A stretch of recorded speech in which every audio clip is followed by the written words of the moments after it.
45 days ago, we heard the gospel account of the birth of Jesus, and we contemplated that lovely picture-perfect Christmas scene. The figure of the baby Jesus was placed into the manger in our churches and in our homes, and those nativity scene statues appeared to be filled with such joy and peace.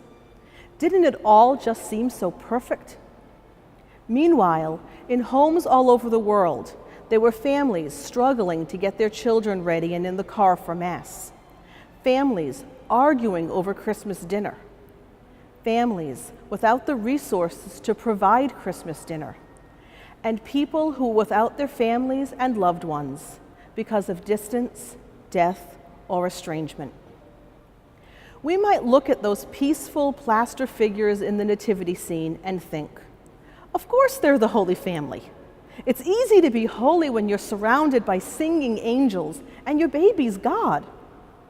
But life for Jesus, Mary, and Joseph wasn't perfect.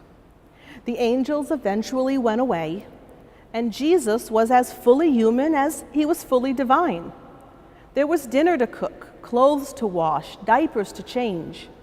In other words, life for the Holy Family wasn't much different than it is for any other family, except that this young child had a bounty on his head.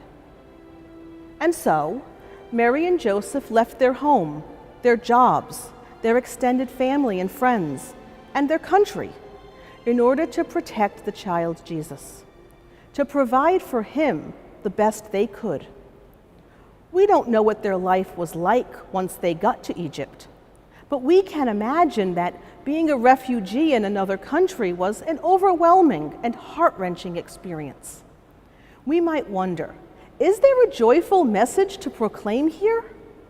Yes, and it is found that holiness is found in the realities of life, and the Holy Family gives us a real model of holiness to follow.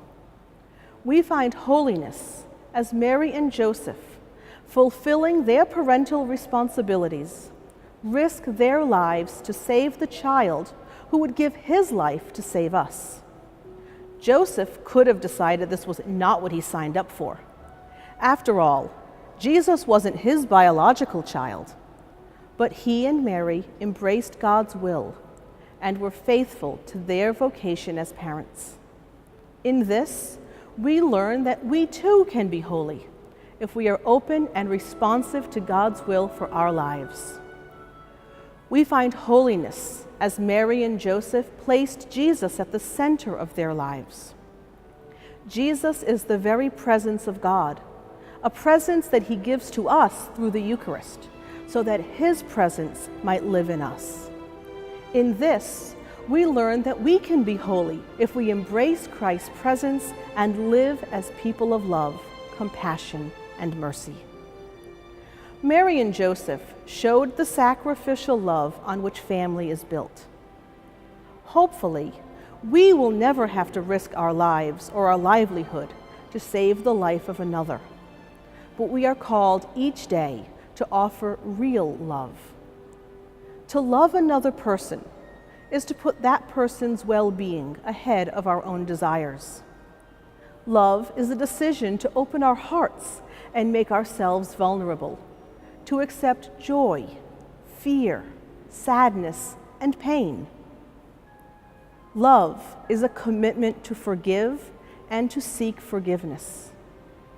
Love is a promise to make decisions based on that commitment and not on the feelings of the moment. Our family might be biological, our parish family, or those close friends who love and support us.